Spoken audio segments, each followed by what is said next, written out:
All right, y'all, welcome back to the podcast, Gravity Train, the podcast dedicated to helping you become resilient against the forces that pull you down. My name is Bruno. This is a family podcast, and I'm here with my dad. And I'm Cleber. I'm Cleber Rodriguez, and I'm an ultramarathoner, triathlete, and I'm a head coach for ultramarathon basically here. That's my focus. So I'm trying to help people to progress on that side of the business here. So, Bruno, Yeah, what are we going to talk about today? yeah. So last week we talked about the importance of biomechanics and and kinetic chains, right? And so we had a conversation afterwards, and we had some comments that maybe we were straw manning bodybuilding. And so I figured it would be a good idea for us to steel man bodybuilding today. And so I just want to open up by saying, like, what we're going to talk about today, we're not going to attack bodybuilding. They did a lot of things right, right? They progressed the fitness industry tremendously and had a great many benefits to a lot of people to start to take their health seriously. And so I don't want to shoot that down. So I just want to just start off by saying, like, I totally respect the discipline. And so what I want to do today is before we critique it, I want to steel man it. And so for everyone that doesn't know what steel manning is, basically we're going to try to make the strongest possible case in favor of bodybuilding. Okay, basically going to say everything that we can to to make the strongest argument in favor of bodybuilding compared to straw manning, which is basically you're poking holes, right? Just like a straw, right? And so that's not what we're here to do right now. We're here to make the strongest possible case for bodybuilding in terms of credibility. Although I've never done bodybuilding, I've been around plenty of people throughout my whole career that have benefited tremendously from bodybuilding that haven't taken the functional patterns or functional movement route. And so obviously they've still benefited from the bodybuilding method. And so I don't want to, I want to make sure like I keep that clear, like that is still a super valuable part of someone's health journey. So before we poke the holes into it, I do want to say, like, look, there's a lot of benefits, right? So I'd like to start just by talking about what it got right, right? I feel like today it's going to be mostly me kind of yapping and then my dad kind of jumping in here. So the first thing that I think bodybuilding got right is they really emphasized hypertrophy. So before bodybuilding was a thing, people, so like my guy Atlas in the back here, people back in the day, they only got good looking bodies because they were athletes. All these Roman statues and Spartans with the beautiful bodies, they got that because they were warriors. Okay, and so the aesthetic of a beautiful body was not so much because they wanted to look good, but because, look, that's the kind of man that upholds our society, That was that the protect. result of the lifestyle of a warrior, right? It was the result, okay? It wasn't because they were trying to look good, right? Yeah. So around the late 1800s, I forgot the name of the guy. I actually did a post on this a couple months ago. This guy, he decided, you know what? I'm going to document my life from being a skinny guy to a really fit guy.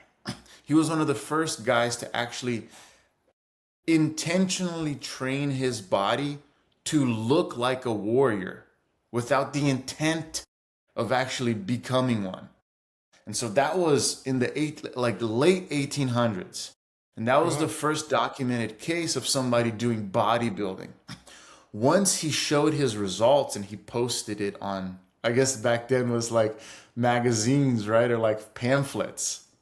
People started to copy his method, and people really started to accept the fact that, hey, I can train to look good without actually having to do anything with my body. I can just look good.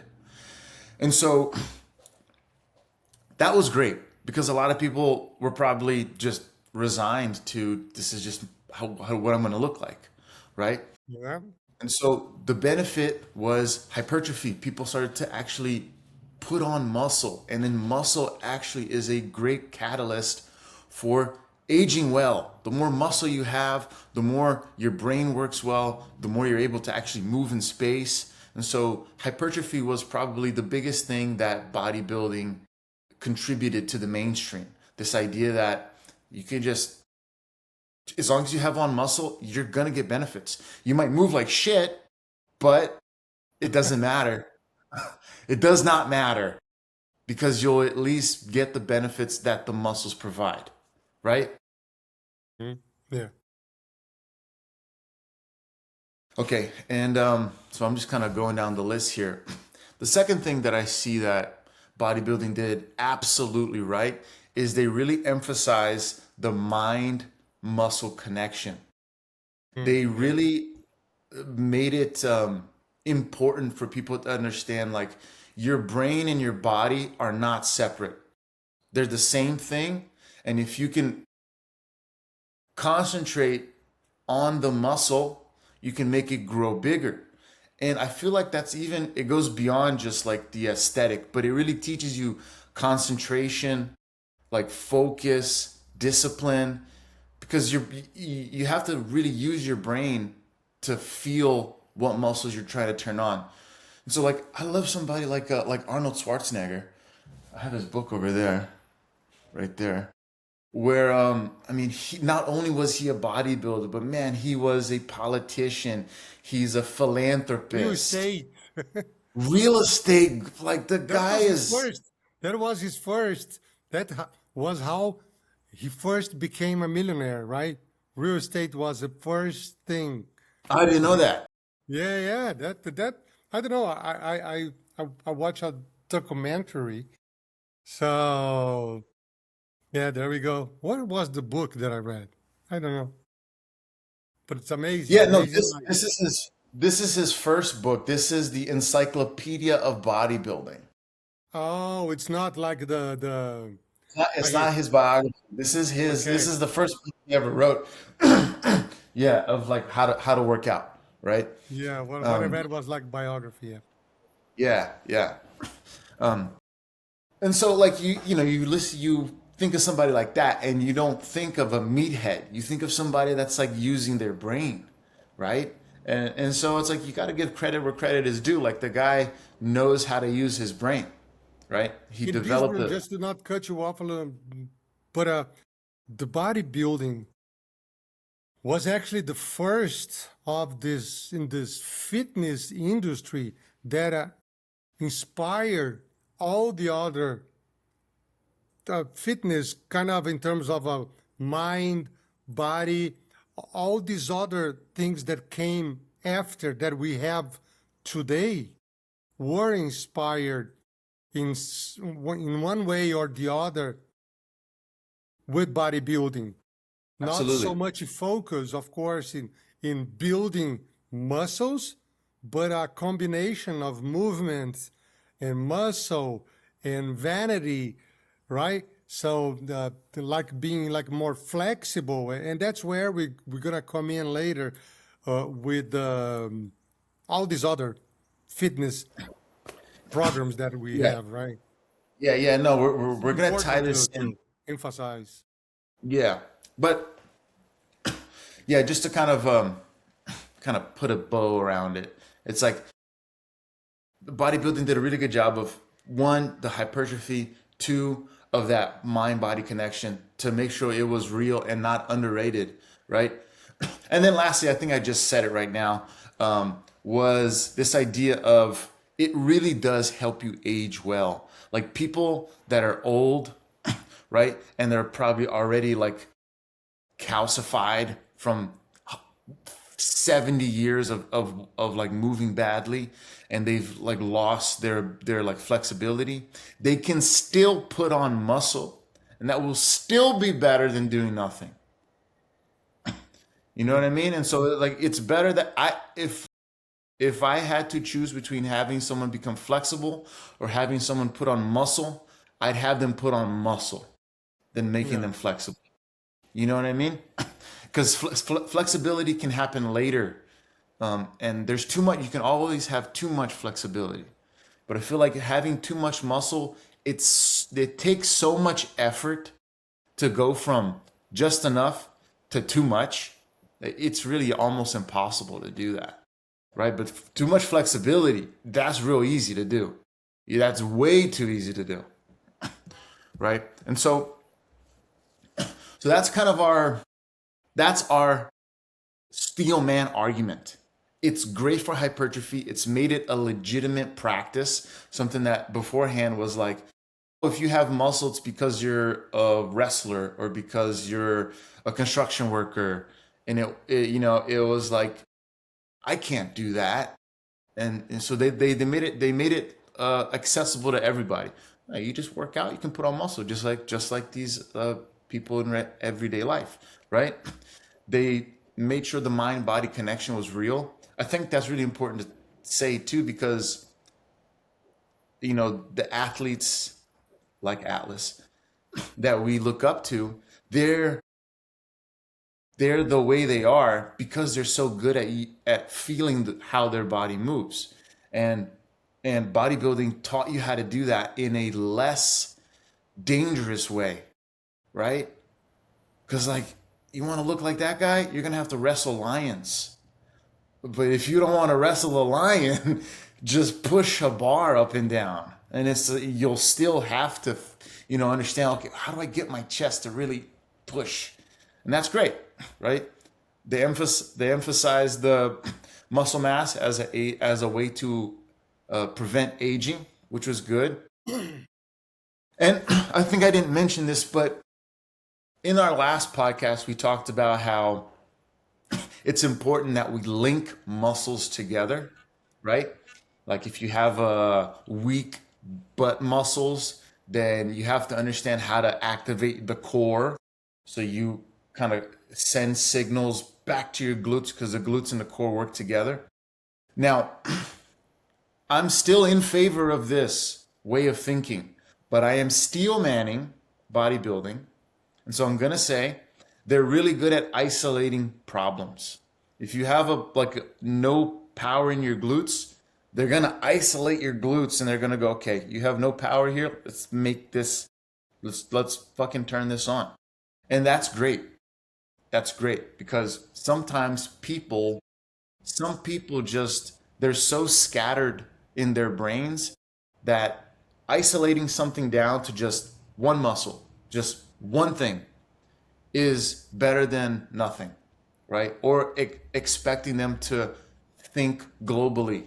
Okay, I want you to think about your core and your glutes, and don't forget your upper back, and then the way your feet are positioned on the floor. Some people just don't have that, and it's easier to just do that. Activate the glutes, and then once they feel it, then they go, oh, and doesn't that feel good? Okay, then once it's automatic, then you go, okay, now try to turn on the abs, and then they go, whoa, I can feel my glutes and my abs at the same time. Boom, we did it in a different way, right? So to steel man that, right? And then the last thing is, which I know I didn't say it before, but they did a really good job of making symmetry important, right? They made the whole bodybuilding kind of universe is about having a symmetrical body, and they did that through muscular development, and so that was phenomenal, right? And so this is my position on steel manning bodybuilding. I think they did a whole lot of things right, and so I do not want to discard them. But just like everything in life, there's always room for growth and room for evolution. And I feel like the fitness industry has evolved past bodybuilding into what it is now, which is we're focused on how much more flexible can you be, right? And like, just because you have on muscle, we've all met people that I used to have a professor in high school. He was a bodybuilder, but he couldn't scratch his head. He had to like Really? massive arms, these Yeah. fucking huge arms, but he couldn't, he had to like, you could always see him doing this. He had to turn his head. Yeah, Couldn't and do I that. guess I can even tell I mean, whoever's watching us here that we're planning to bring like a woman, a bodybuilder, I mean, worldwide known to be interviewed to talk with us here in the podcast. Her name is Carol. I believe her last name is Silva, right? Or Carol Silva, right? Yeah, Carol Silva is her last name. She is massive, and she has won several championship. Brazil. She competed in Europe, Japan. I mean, all over the place. I mean, so she's gonna be a a good one to talk about the subject here. We're organizing this podcast with her, so you can expect to have her joining us sometime soon. Yeah, it should be fun. Now she does speak broken English, so Yeah. we might. Yeah, I'm gonna see if this app that we use to film can actually use AI to translate Portuguese into English, and that would be pretty cool because then we could have a conversation in Portuguese and then have the AI translate it into English. I Yeah, so think that this might. way that we actually gonna expand our spectators here, right? So Portuguese and English, and Yeah, so that's gonna be good. yeah. So I think at this point it's important that we kind of talk about what you talked about earlier, which is like what did bodybuilding do for the fitness industry? Because it influenced basically people normalizing wanting to better their health, right? And so from bodybuilding came CrossFit, right? Came freaking I mean powerlifting, right? Came these other sports that basically says like, hey man, you don't have to be Atlas, you don't have to be a warrior in order to care about your health. You can do it just for fun, right? And I feel like Absolutely. that is absolutely um, transformative for the world. I feel like that was a great benefit for the world.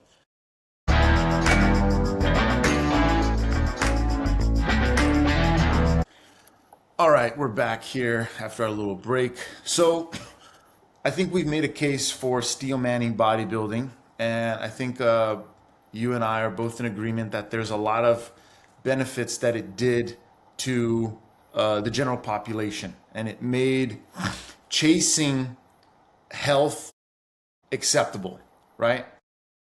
You know, just a little side note here. I remember it's one time I was running with one of my ex-girlfriends, and we were running in the neighborhood, and we had this conversation. It's like, isn't it funny that it's socially acceptable to just run around the neighborhood? You know, like maybe 300 years ago, if you saw anyone running, you'd be like, what? What are you running from? Why are you running? That's Right? right. If you think That's right. about it, like why would you run? There's no reason to run. But we live in a society Unless now you're where running it's from something or after exactly something. right. Yeah, but to just run for the fuck of it, it's like why would you do that? And so it was really Yeah. interesting to have a conversation where it's like, yeah, I guess it's like it's socially acceptable and almost like encouraged. You should be running. It's good for your VO2 max. It's good for your cardiovascular. You know, Admired and as well, right? So you're kind of like, oh, this yeah, guy yeah, is you're awesome. admired, and so socially, there's been a lot of changes, and they're really good. That a couple years ago would have been bullshit. You know, That's you'd be right. totally like made fun of.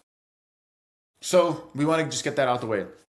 But now it's time to kind of state our point of view and what we think is lacking when you only train with a bodybuilding perspective. So we've said this before, so I feel like it's gonna just be more of the same, but I feel like it's important that we keep telling you this because it's what we believe in. I feel like it's what's gonna help you live a better life long term. And that's what we're here for. We're here to live longer but better as we age. Because the last thing we want is to live really long, but then have the last years of our lives be complete trash, right? And so it's better to actually. I went to a seminar a couple of days ago, and the guy who was doing the seminar said something I really liked. He says, "I'm not in favor of longevity anymore. I've changed it to durability. How durable are you?" Mm. I feel that's better, right? Yeah. Yeah. So Longevity without durability means nothing. yeah, You're going to be right? vegetating. Yeah, yeah. Who was I listening to? That he said like, people are afraid to age, um, but really what you should be afraid of is aging without your health, right? Yeah. That's the worst. I guess everybody agrees with this, but not many people think about this till when it's too late, Man, I just had a client. right? Fuck, man, I'm not even gonna talk about it. I'm not even gonna talk about it because I don't know if they're gonna listen to the podcast. I don't want to feel bad about it. I don't want them to feel bad about it. But man, I'll tell you off the screen later. It was like, fuck, what is this? Like, just the mindset was like, you're just gonna give up on life now. But Yeah, anyways, no, it's tough out there, man. I see many people when they come and talk to me, they're amazed.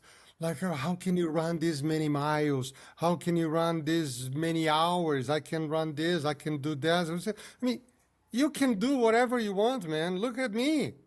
All you need to do is start, put a routine, consistency in it, and you can do it.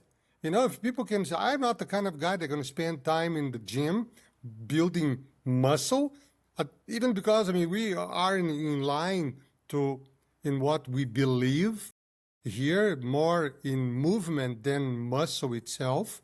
That's our culture in endurance and live longer well with wellness, right? So it's sad that people take too long to decide which way they're gonna go.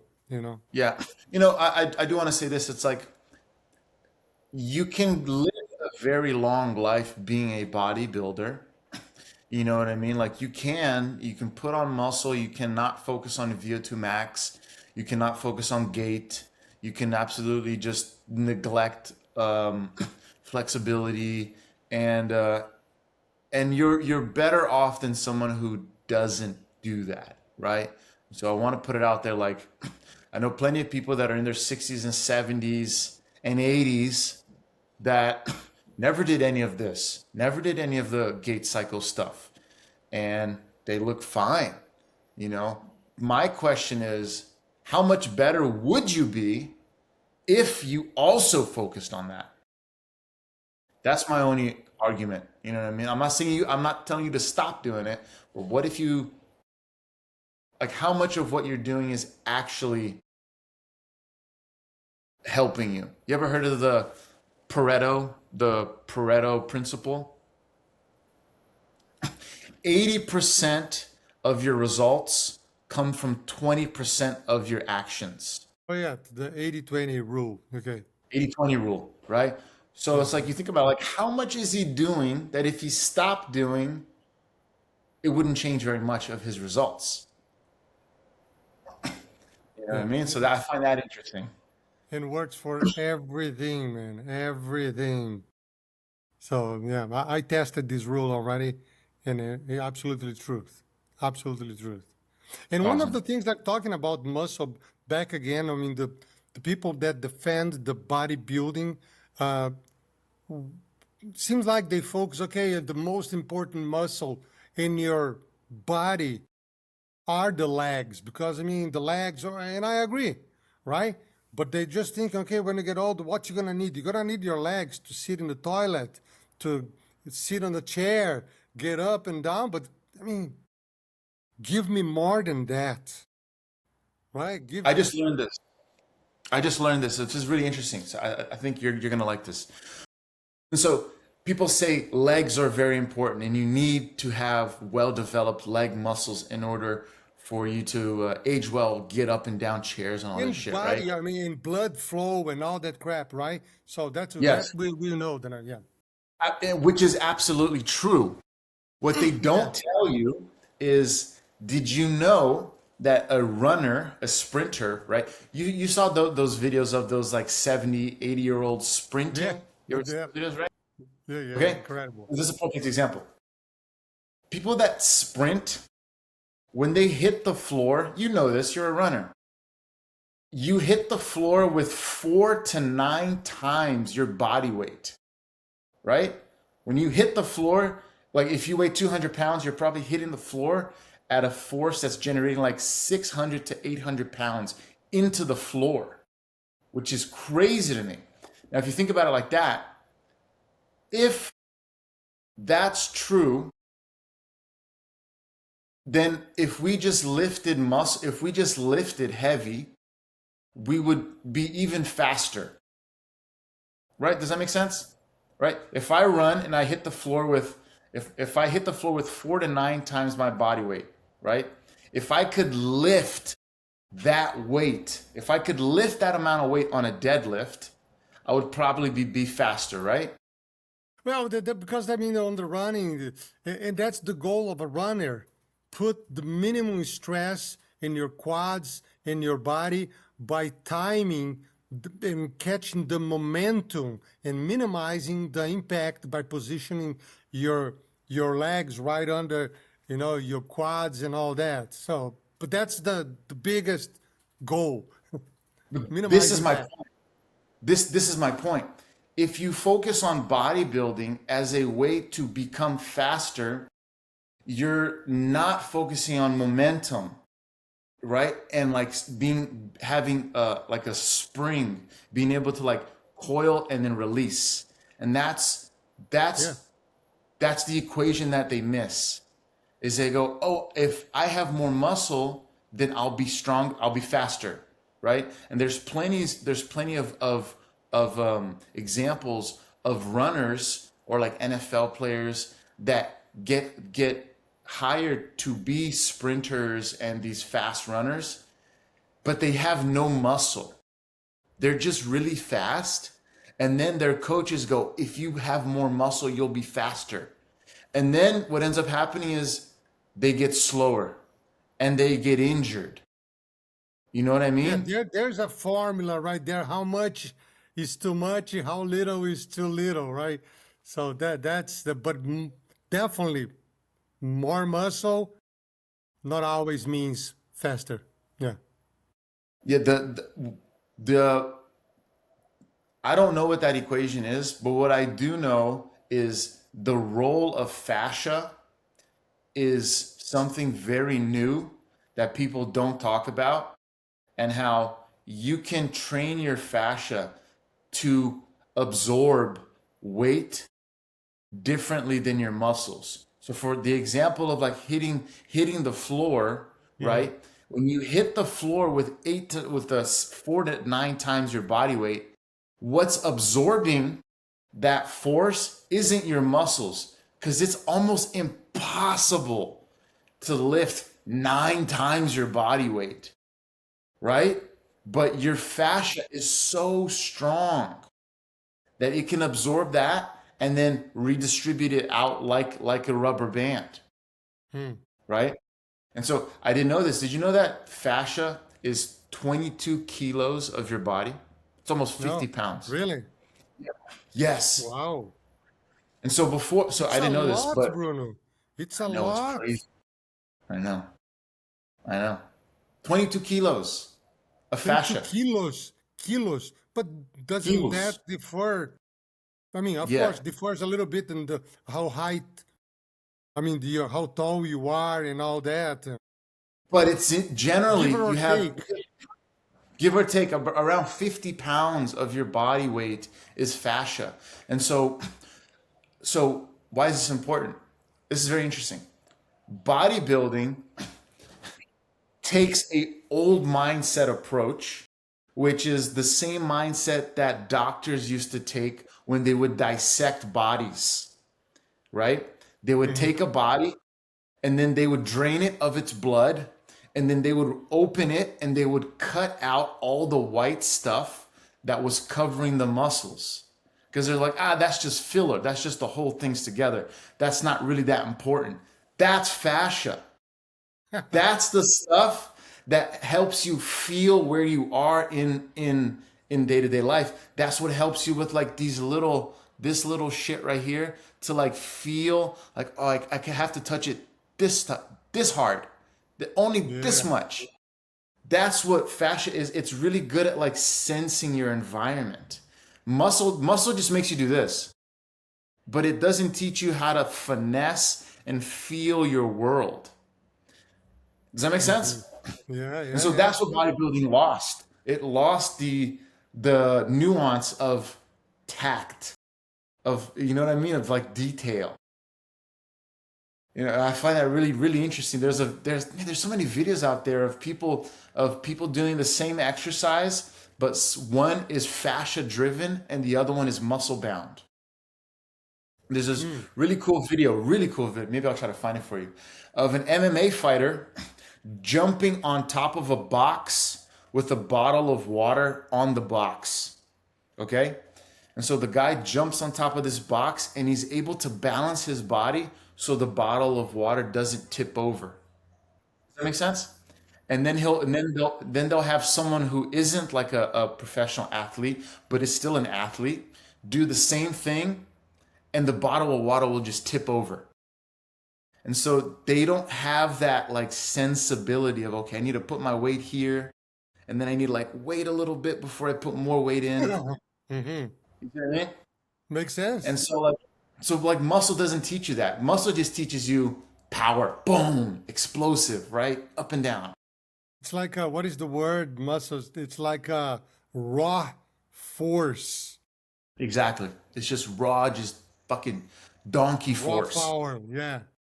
Go, just go, right? But the finesse, the like little details, you're not getting that with muscle, right? You're getting that through like very very intentional movement. And you can still be strong and do that shit. It's just you're strong, but you're also very sensitive.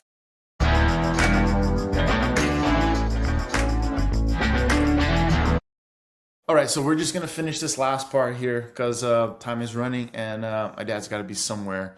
So I think we made a pretty good case for bodybuilding, and I think we've made an even better case against it. So, so let's just kind of wrap this up here. I think a couple other points that we want to make, besides the fact that uh, bodybuilding training doesn't assist you with the kind of the more precise movement patterns, it actually overloads already compensatory patterns.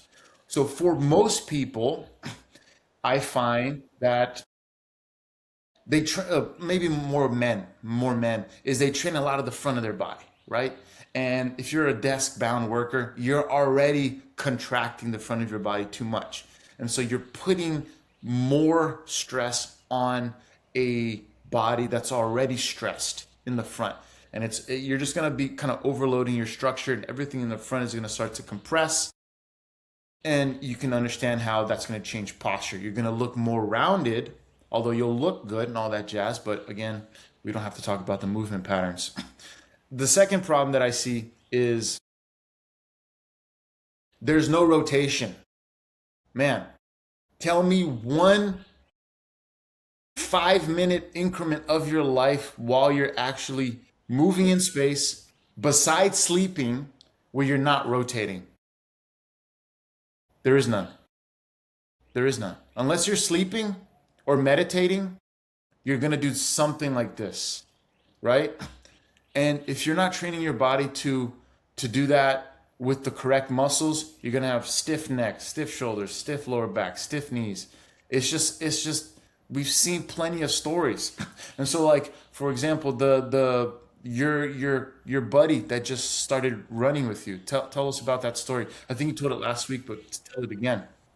Yeah, no, you're talking about the girl, right? That is just running. That I told you that has a like a Yeah, tell me. lower back. Yeah. Yeah, no, Yeah. I mean, she runs with me. I give her some exercises that to complement, like a strength exercise. But she also does things that her old coach used to give her, and she's an excellent runner. She's almost elite. And she just talked to me like yesterday. She said, Kleber, I need something. I couldn't do this run, this exercise that we were doing, this training, actually not exercise, because she has like a back pain. So, well, I said, well, I'm gonna have to be more specific to you. And I said, like, that's something that came from someone that is really well trained, but is working with someone focused on isolated movements, training, and with power. And I told him, we gotta shift this year to to get the results and make this pain disappear. Lower back. I don't have, guys. I have zero back pain, zero, and I'm Me too. 60 years old. Zero. So that's results of I'm doing something right, right? Yeah. So Yeah. Yeah. function pattern. So that's what it is. Yeah.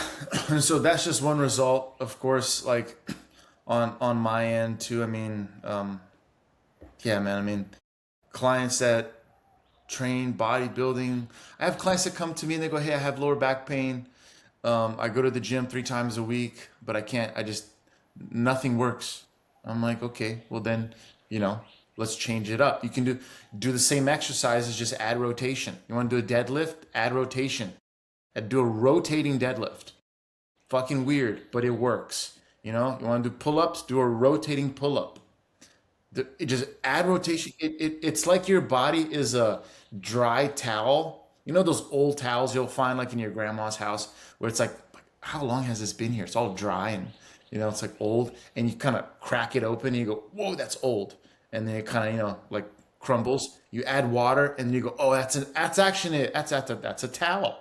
I thought that was like a dead rat or something, right? And so that's what your body is like, man. It's dehydrated and it's just casted. So if you start to spin it, you start to create gaps so water can come inside, right?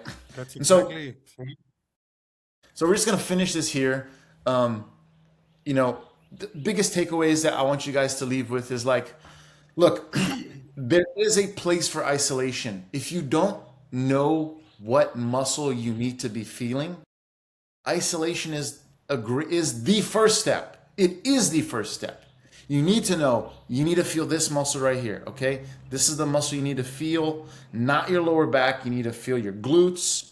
You need to feel your core, not your quads, yada, yada, yada. That's really important, okay? That's the first takeaway here. Second takeaway is that's not where it ends. It's a systemic approach to fitness. Once you can feel your glutes, you need to start to implement them back into a system. And then that's where we come in, where we can help you. If you need someone to teach you how to do these things or just give you like a little bit of a tip, like, okay, do this exercise differently, then you're going to have to use that, right?